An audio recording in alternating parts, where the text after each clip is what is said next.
할렐루야. 하나님의 은혜가 우리 가운데 함께하기를 예수의 이름으로 축원합니다. 저에게 한 가지 약점이 있어요. 경건의 능력은 있는 것 같은데 경건의 모양이 없어요. 그래서 어디를 나가면 사람들이 저를 목사라고 잘 안 봅니다. 심지어 어제 성교 카페를 하는데 우리 청년들의 지인들이 이렇게 많이 왔거든요. 그러다가 이제 저를 소개하는 거예요. 우리 목사님이라고.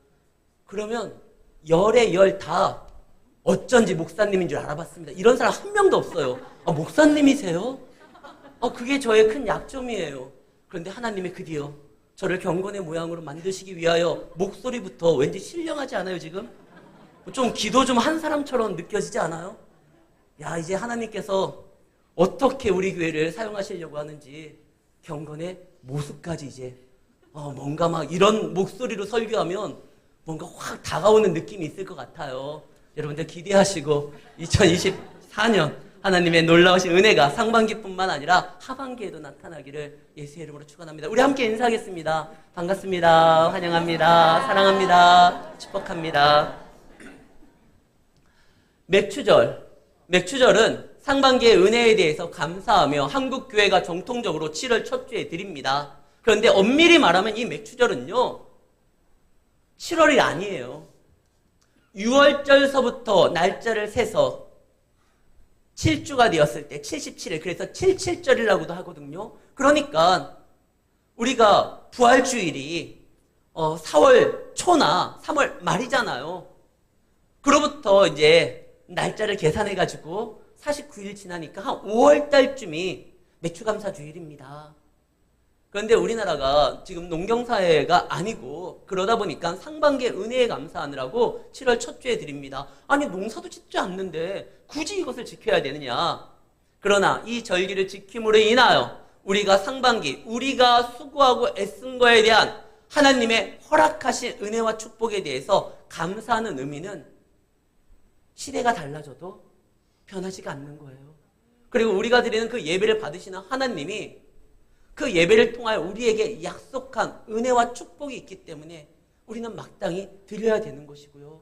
맥추감사주일, 또 이것을 해가지고 괜히 부담도 되고 손해다. 그러나요, 이것을 하라고 말씀하신 하나님의 의도와 그리고 그 하나님이 이 맥추절을 통하여 우리에게 약속한 축복이 무엇인지를 안다고 하면 이거는 부담이 아니라 다시 한번 하나님의 사랑을 느끼는 기회가 되는 거예요. 맥추절, 가장 큰 은혜가 뭘까요? 맥추절에 대해서 출애굽기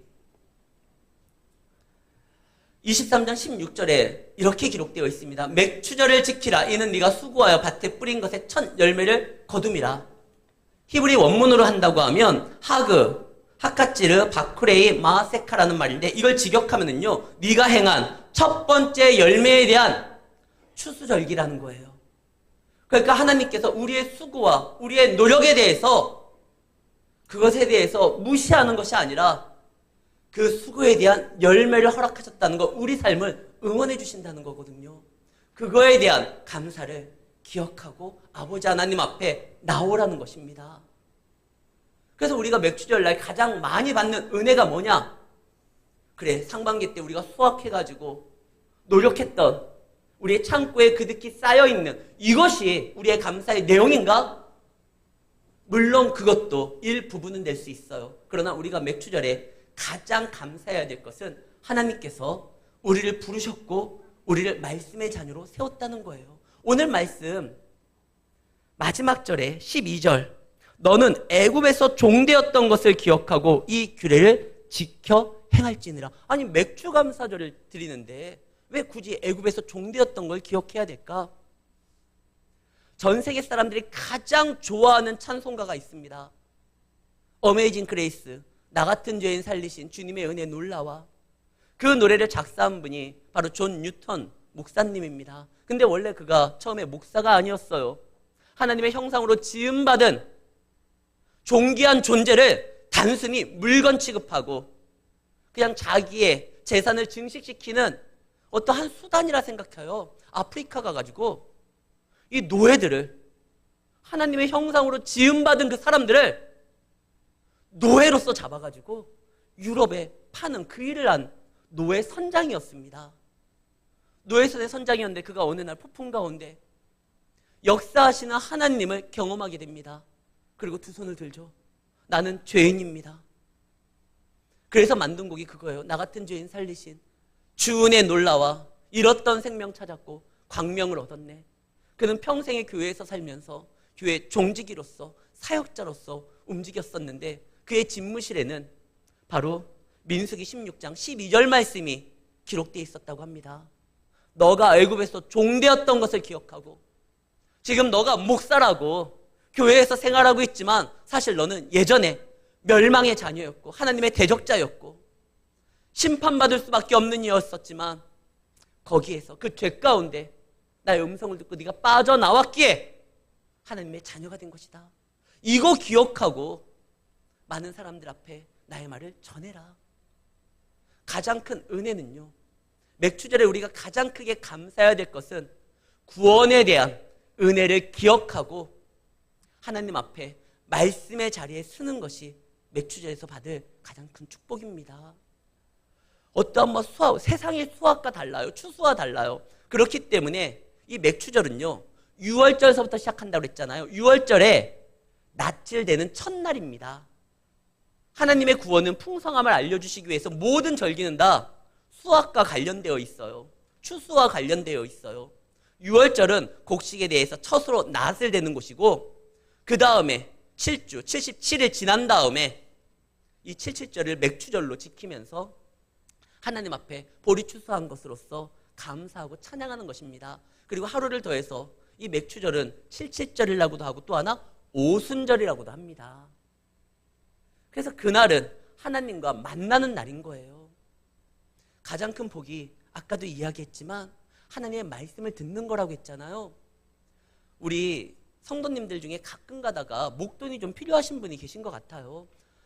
근데 양심에 이게 좀 꺼려가지고 저한테 물어보시는 분들이 있습니다. 목사님, 로또를 해도 돼요? 안 해도 돼요? 그 말을 물어본다는 건 하고 싶은 거예요. 그래서 목사님, 로또를 사도 될까요? 제가 뭐라고 했을 것 같아요? 사라고 했어요. 왜? 성경에 기록되어 있으니까. 그리고 로또 하세요. 성경의 말씀대로. 성경에 로또가 기록되어 있는 거 우리 장로님 처음 들어보세요? 창세기 12장 4절입니다. 이에 아브라함이 여호와의 말씀을 따라갔고 롯도 그와 함께 갔으며. 그래서 제가 그냥 로또 사라고 했어요. 뭐 어때요? 성경에 기록되어 있으면 그냥 하면 되는 것이지. 그런데요, 이 본문 말씀에 더 중요한 건 다시 띄워주세요. 롯도 그와 함께 갔지만 그 앞에 아브라함이 여호와의 말씀을 따라갔고예요. 이 말씀을 따라갔을 때 처음에 그 약속의 땅만 갔지만 어려움이 있을 때 애굽으로 가잖아요. 거기에서 하나님의 능력을 봅니다. 그리고 말씀을 따라가면 말씀의 능력을 보게 되고 말씀의 역사하시는 하나님을 만나게 되는 거예요. 그러니까 아브라함이 이 말씀을 따라가다가 롯도 함께 있었는데 13장에서는 이제 롯과 헤어집니다. 그래도 문제가 안 돼요. 하나님께서 내가 너의 큰 상급이 되고 내가 너의 방패가 되고 내가 너의 병거가 되겠다. 하나님 말씀하시잖아요. 가장 큰 은혜는 갑자기 어떤 목돈이 들어오는 것도 아니고 생각지도 못한 꽁돈이 들어오는 것도 아니고 내가 수확한 거 10배, 20배, 30배의 어떤 결과가 나타나서 내 창고에 그득 쌓이는 거, 그것도 고마운 거지만 진짜는 하나님의 말씀을 따라가는 거예요. 그래서 우리가 시내산에 모세가 이스라엘 백성들을 이끌고 갔었을 때 그가 시내산에 오릅니다. 그때 빽빽한 구름으로 하나님의 영광이 거기를 가득 덮였을 뿐만 아니라 시내산 모든 곳이 온통 불덩이가 돼요. 그리고 거기에서 하나님이 모세에게 말씀을 줍니다. 이날이 맥추절이에요. 그러니까 맥추절의 가장 큰 은혜는요, 단순히 상반기 동안 우리가 수확한 거에 대해서 감사하는 걸 뛰어넘어 이 맥추절날 이스라엘 백성들에게 하나님이 직접 새긴 돌판, 그것이 이스라엘 손에 들려졌던 게, 말씀이 그들 손에 쥐어졌던 게 맥추절이에요. 그래서 신약에서 교회의 첫 시작이 언제입니까? 오순절이잖아요. 오순절 때 그들이 약속을 붙잡고 기도했을 때 성령이 불처럼 내려오셔서 그들과 함께합니다. 그리고 그들이 말씀을 증거할 때 모든 사람들이, 각 지방에서 다른 언어를 쓰는 사람들이 깜짝 놀래요. 야, 우리가 각자 다른 언어를 쓰는데 저 말이 우리에게 들리는 이유가 무엇이냐? 성령이 강하게 임하면 모든 사람들이 언어를 초월해서, 민족을 초월해서, 어떠한 신분을 초월해서 다 들어야 될 말씀이 증거된다라는 거예요. 그러기 위해서 먼저 우리가 말씀을 받아야 되는 것이죠. 맥추절은 말씀을 받는 날이에요. 그래서 감사하고 기뻐할 수 있는 날입니다. 하나님께서 이 날을 굉장히 중요하게 생각하셔서 그래서 너희는 대대로 이 절기를 지켜라. 단순히 수확을 거둬서 열매가 있는 것이 아니라 너에게 말씀을 준 날이다. 그리고 이 약속을 지킬 때 그 말씀이 따라가는 하나님의 놀라운 능력을 보게 만들 것이다. 이게 하나님의 뜻이었던 거예요. 사사시대에 어떠한 그 시대를 정의할 수 있는 한 문장을 이야기하라고 하면 사사시대 때는 왕이 없으므로 사람들이 각자 자기의 소견, 눈에 보기 좋은 대로 판단하고 나아갔다라는 것입니다. 이게 문제였어요. 말씀에 대한 정확한 기준이 있음에도 불구하고 그들의 삶의 기준을 말씀으로 사지 않고 눈에 보기 좋은 대로 했어요. 그러니까 각자 다 달라요. 성경에 뭐라고 되어 있죠? 안목의 정욕을 따라 살아가는 것은 하나님의 자녀의 삶의 모습이 아니에요. 요즘에는 내 이웃의, 내 친구의 그 생활을 쉽게 우리가 알 수가 있어요. SNS라는 것을 통해 가지고 이가 지금 여행을 갔구나. 무슨 식당을 갔구나. 이걸 알아요. 과거에는 몰랐어요. 누가 알려주기 전에는. 근데 지금은 쉽게 알아요. 근데 여기에 속으면 안 돼요. SNS에 사진을 올리는 건 가장 좋았었던 정점의 사진을 올리는 거예요. 그 여행을 가기 위해서 그가 회사에서 얼마만큼 수고하고 애쓰고 노력하고 이런 거 다 건너뛰고 사진에 올릴 때는 가장 좋았었던 그 순간만을 올립니다. 근데 사람들은 그거를 보고 그냥 그것이 그 사람의 일상이라 착각을 하고 나도 적어도 그 정도는 가야 되겠다라고. 그래서 우리가 하나님의 자녀로서 말씀이 이끄는 대로 가는 것이 아니라 다른 사람들의 시선을 의식하고 그리고 내 눈에 보이기 좋은 그 판단에 따라 움직이니까 엉망이 되는 거예요. 하나님께서 우리에게 말씀을 주셨어요. 그 말은 우리가 말씀을 붙들라는 것이지 하나님은 우리에게 휴대폰 준 거 아니잖아요. 그거 붙들고 계속 거기에만 시간을 빼앗기면 안 됩니다. 그거 다른 사람과 비교해봤자 속만 아파요. 근데 그거 올린 사람들은 행복하냐? 아니요. 그들도 아픔이 있고 어려움이 있지만 그 올리는 순간만큼은 자기의 가장 빛나는 그 순간만을 올려놓고 내가 이런 사람이다라는 것을 다른 사람들에게 보이고 싶은 그런 마음이 있어서 그런 거지 거기에 현혹되면 안 돼요. 근데 사사시대 때 그 기준이 없어서 눈에 보기 좋은 대로만 움직이다 보니까 어떻게 됩니까? 약속을 잃어버리게 되는 거예요. 민수기 13장 33절에 보면 모세가 이스라엘 백성들을 정탐꾼을 보내잖아요. 근데 정탐꾼을 보냈었던 이유가 뭡니까? 그들의 보고를 통하여 우리가 그 땅에 갈지 말지 정하려고 보낸 게 아니에요. 그들은 무조건 가야 돼요. 하나님이 인도하는 땅이니까요. 근데 정탐꾼을 통해서 우리가 그 땅을 어떻게 효율적으로 어떻게 그 땅을 하나님의 은혜 가운데 우리가 마음에 준비하면서 차지할지 그래서 정탐꾼을 보내는 거예요. 우리가 수련회 때 답사를 보내는 이유가 뭡니까? 미리 가가지고 그것을 다 살펴보고 보다 효과적이고 은혜로운 수련회를 만들기 위해서 먼저 답사를 보내는 거잖아요. 모세는 그런 의도였는데 이 33절에 그들의 보고가 이렇게 말을 합니다. 우리가 아낙 자손의 거민들을 보았나니 우리 스스로 보기에도 메뚜기 같고 그들이 보기에도 그와 같을 것이다. 본다라는 단어가 3번 등장합니다. 우리가 봤다. 그랬더니 우리는 그들이 너무나 커서 메뚜기 같이 보였다. 저들도 우리랑 별반 차이 없이 우리를 우습게 볼 거다. 약속을 봤어야 되죠. 그런데 상황만을 봐요. 상황을 보면 흔들리게 됩니다. 열왕기상 18장 그 엘리사가 놀라운 역사를 보였었는데 바알과 아세라 그냥 다 선지자들 850명을 한순간에 정리했잖아요. 근데 19장 3절 엘리야가 상황을 보고 주님을 볼 때는 두려움이 없었는데 이후에 일어날 상황을 보니까 두려움이 엄습합니다. 그래서 나 죽겠다 해가지고 로덴나무 밑에서 죽여달라고 하잖아요.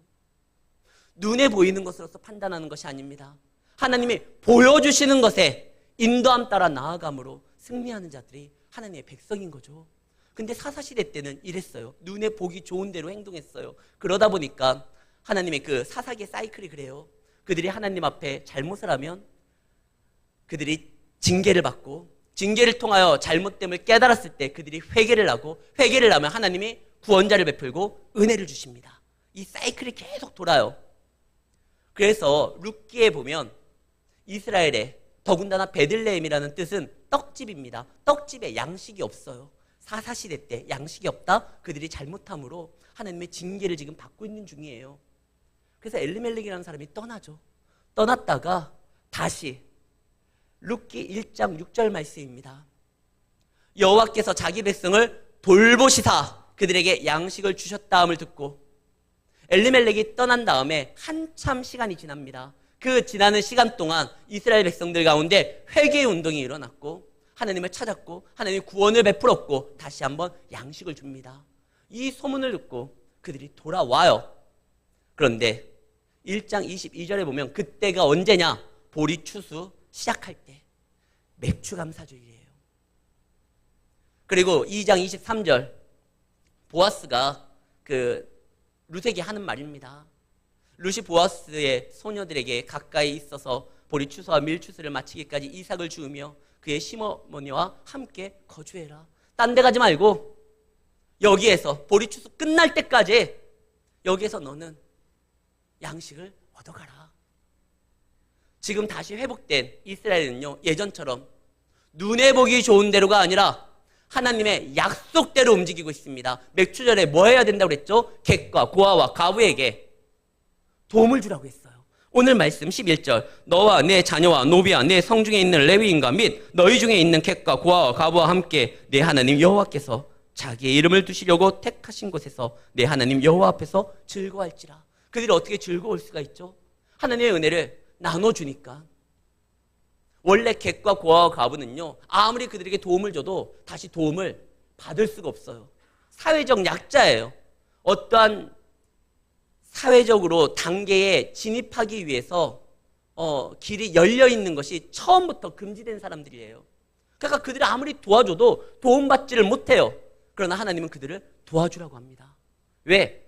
고아와 과부와 그 객의 나그네 하나님이 그것을 보고 내 자녀에게 채워준 말씀에 따라 순종함으로 나아간 그들을 내가 지켜주고 인도해 주겠다. 이 약속을 준 거예요. 그래서 우리는요, 이 맥추절날 오히려 더욱더 하나님 말씀 안에서 감사하며 우리 주변을 살펴야 되는 것입니다. 요즘 성심당이 난리가 났잖아요.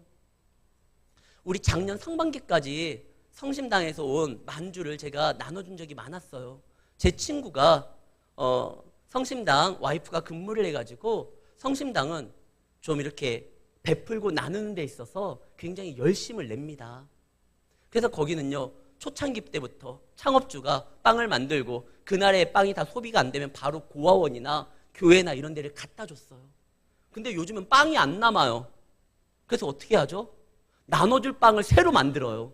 그래서 나눠줘요. 그래서 제 친구가 제가 광주에서 목회를 한다고 하니까 아유, 저 녀석이 타지에서 얼마나 힘든 목회를 할까 짠해가지고 해마다 1년에 한 2번씩 성심당 이게 빵을 보내줬어요. 근데 작년 하반기부터 안 보내요, 얘가.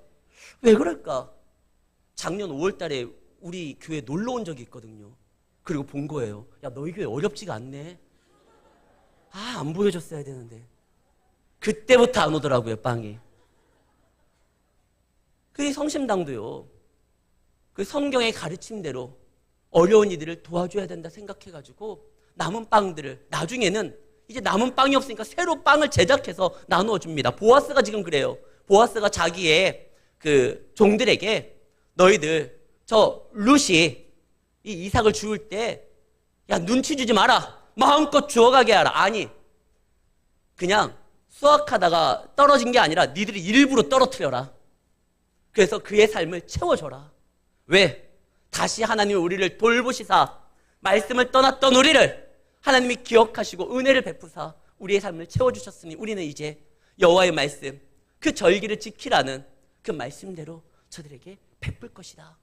베풀면 어떻게 돼요?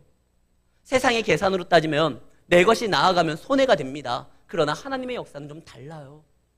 보아스가 믿음이 엄청 좋아요. 나중에 수백 년이 지난 다음에 솔로몬이 성전을 짓게 되죠. 성전을 지을 때 성전의 기둥의 이름이 뭡니까? 야긴과 보아스예요. 보아스는요, 그 이름이 성전의 기둥으로서 명령될 정도로 정말 존귀한 사람이에요. 근데 장가를 못 갔네. 그런데 이 룻에게 말씀의 인도함 따라 하나님께서 이것을 지키면서 그들을 섬기라고 했잖아요. 섬기니까 어떻게 됩니까? 늦장가를 가게 돼요.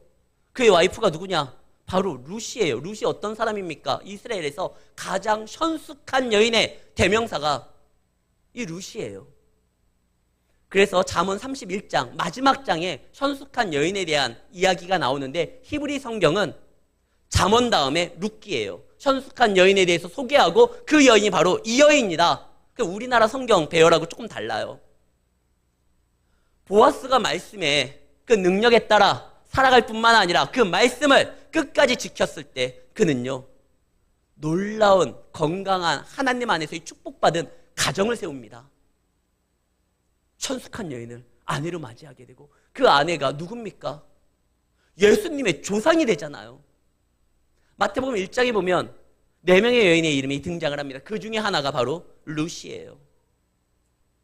예수님의 조상이 되는 현숙한 여인. 성경에는 그 룻에 대한 평가가 이겁니다. 7 아들보다 귀한 여인이라는 거예요. 그 여인을 아내로 맞이하게 됩니다.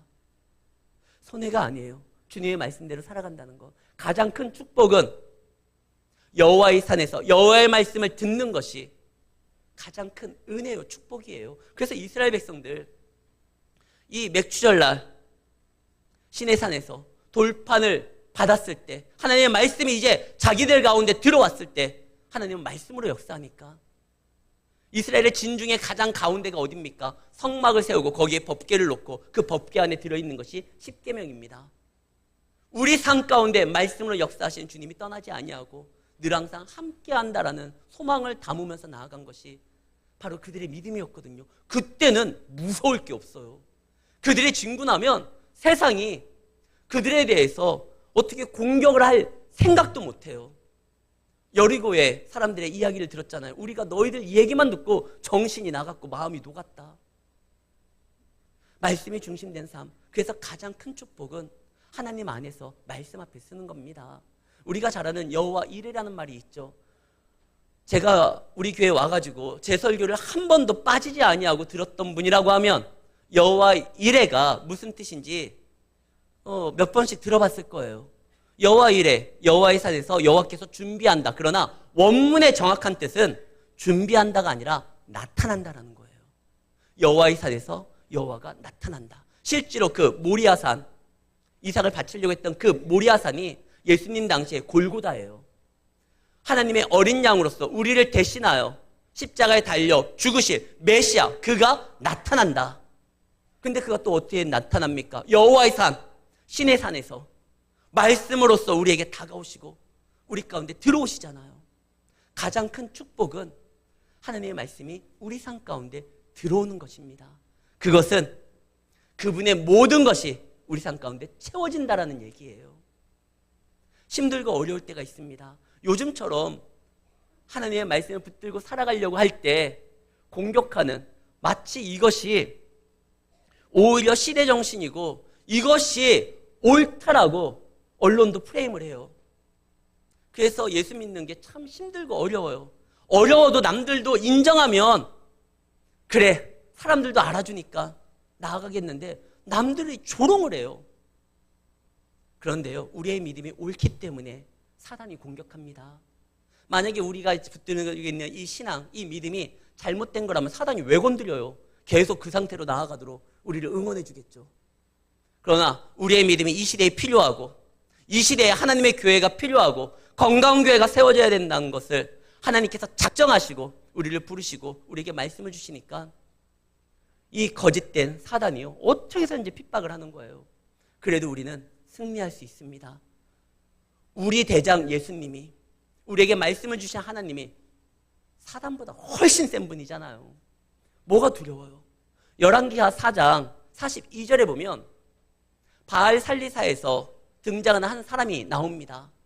여기에서 등장하는 지명 이름 살리사는 예전에요, 사무엘 때 사울 왕이 자기 아버지의 나귀가 이 도망을 가요. 그래서 그 나귀를 찾으러 이 베냐민 지파 남쪽에서부터 사울이 나귀 찾아 북쪽으로 올라갑니다. 어디까지? 에브라임 지파까지 올라가요. 이 에브라임 지파에 속해 있는 지역이에요. 근데 그 사무엘에서는 그 지역 이름을 살리사라고 되어 있었어요. 그런데 시간이 많이 지난 다음에 그 지역을 뭐라고 부르죠, 지금? 바알 살리사예요. 북쪽 이스라엘이 엉망이 돼요. 그래가지고 바알의 신당들이 그득하게 됩니다. 그래서 예전에 살리사라고 불렸었던 그 지역을 이제는 바알 살리사라고 해요. 바알의 이름이 지배를 하고 바알의 영향이 삶의 곳곳에 침투되어 있는 그러한 땅입니다. 요한복음 21장 1절에 보면 예수님께서 부활하신 다음에 다시 제자들을 찾아갑니다. 근데 그 찾아간 장소의 이름이 디베랴 호수예요. 디베랴 바다예요. 그런데 원래 이스라엘 사람들은 그곳을 디베랴 호수나 디베랴 바다라고 하지 않아요. 왜? 거기는 갈릴리 바다, 갈릴리 호수예요. 그런데 헤롯 안디바가 그때 당시에 황제였었던 티베리우스에게 잘 보이기 위해서 황제의 이름을 따서 그 갈릴리 바다를 디베랴 바다라고 한 거예요. 기분이 나빠요. 요한복음은 늘 거기를 뭐라고 불렀느냐? 갈릴리라고 불렀어요. 그런데 마지막 제자들이 남겨져서 이제 사명을 감당해야 되는 요한복음 21장 마지막 작 첫 시작의 장소가 갈릴리가 아니라 디베랴라고 말을 합니다. 왜? 우리가 살아가고 우리가 믿음으로써 세상 사람들에게 하나님을 증거해야 되는 그 세상은 모든 사람들이 하나님을 인정하고 하나님의 영광을 바라보는 그런 천국이 아니라 황제의 논리가, 황제의 영향이, 바알의 어떠한 이야기가 지배하고 있는 세상이에요. 아무리 그런 세상이라 할지라도 우리는요, 바알에게 무릎 꿇지 않고 황제에게 머리 숙이지 아니하고 신앙과 믿음을 지키기 위하여 살아간다고 하면 세상을 이길 수 있는 겁니다. 아까 왕하 4장 42절 바알 살리사에서부터 한 사람이 등장을 합니다. 그가 보리떡 20개와 자루에 담은 채소를 하나님의 사람에게 드려요. 근데 앞절에 보면 처음 만든 떡, 곧 보리떡, 맥추절이에요. 이 바알이 영향을 미치는 그곳에서 신앙인으로서 살아간다는 게 얼마나 어렵습니까? 뿐만 아니라 이때가 언제냐? 7년 기근일 때예요. 엘리야 시대 때는 3년 반 기근이었어요. 근데 엘리사 시대 때는 몇 년 기근이죠? 7년이에요. 엘리사가 엘리야보다 기적의 횟수로만 따져봐도 2배가 많습니다. 그리고 엘리사가 말을 하죠. 저에게 갑절의 영감을 주시옵소서. 근데 갑절의 영감이 왜 필요합니까? 갑절로 악한 세상이거든요. 엘리야 때는 3년 반이지만 엘리사 때는 7년이에요. 그렇게 하나님의 진노가 이렇게 차올랐던 그런 시대예요. 그러나 하나님의 백성은 거기에서 살 수 있습니다. 왜? 그러면 갑절의 능력이 오니까요. 예전보다 더 힘든 시대다, 목회하기 어렵다, 상관없어요. 그때보다 더 갑절의 은혜를 하나님께서 우리에게 주실 거니까요. 우리는 그분만 바라보면 돼요. 이 바알 살리사에서 왔었던 사람이 맥추절을 지킵니다. 지키기 어려운 시대에 바알을 인정하지 아니하고 하나님 사람 앞에 나와 그것을 드립니다. 근데 드렸었을 때 그때 이 음식을 나눠야 될 사람이 100명이에요. 열왕기하 4장 42절 이후에 보면은 이 음식을 나눠야 되는데 100명이에요. 이거 누구 코에 붙이나? 20명을 선발해서 주면은 어떤 기준으로 선발해야 될지를 모르겠고 100명에게 골고루 나눠주면 이 배고픔이 해결되는 것이 아니라 단순히 그때만 때우는 거예요. 그런데 한 사람이 바알 살리사, 그 신앙 지키기 어려운 곳에서 바알에게 무릎 꿇지 아니하고 하나님의 은혜에 감사하며 흉년의 기간에 그래도 수확하게 하신 하나님의 은혜를 생각하며 하나님의 사람 앞에 나옵니다. 그때요 기적이 일어나죠. 우리가 잘 아는 오병이어 기적, 예수님이 적은 도시락으로 많은 사람들을 먹고 남게 만들잖아요. 근데 그 예수님이 오시기 전, 훨씬 전에 엘리사 시대 때 그 바알 살리사에서 온 사람이 하나님의 사람 앞에 들렸을 때 성경에는요 100명의 사람이 먹고 차고 넘쳤다라고 되어 있어요. 하나님은 우리에게 말씀을 하십니다. 부담을 주기 위함이 아니에요. 당신의 기적을 경험하고 당신의 역사를 체험하도록 우리에게 은혜를 주시는 겁니다. 여기 오신 분들 참 하나님 앞에 기쁨이 되는 사람들입니다. 맥주절을 제대로 지키잖아요. 하나님 앞에서 하나님의 말씀 앞에 쓴 거잖아요. 여러분들을 드린 거잖아요. 여러분들이 하나님의 그 귀한 선물이고 열매고 이제 우리 삶의 주인이 하나님을 인정하면서 나온 거잖아요. 그럼 됐어요. 뭐 우리 감사 헌금을 얼마나 액수는 하나도 안 중요해요. 제가 지금 52세인데요. 앞으로 40년 후에 제가 나이가 이제 한 90이 넘었을 때 그때 제 생일날 제 자녀들이 할아버지 생일을 맞이해서 왔었을 때 저 녀석들이 뭘 들고 오나 제가 손을 주목할 것 같지 않아요. 그냥 나를 기억하고 나와 함께하기 위해서 찾아 그게 너무 기쁠 것 같아요. 근데 우리 하나님은요 부자예요. 그분이 자녀가 이 맥주절을 지키기 위하여 하나님의 산에서 하나님의 말씀 앞에 쓰기 위하여 하나님을 인정하기 위하여 하나님의 말씀을 지키기 위하여 온 것만으로도 얼마나 기뻐요. 그리고 그 기쁨에 참여하는 자들에게는 하나님께서 더 놀라운 기쁨을 만들어 주십니다.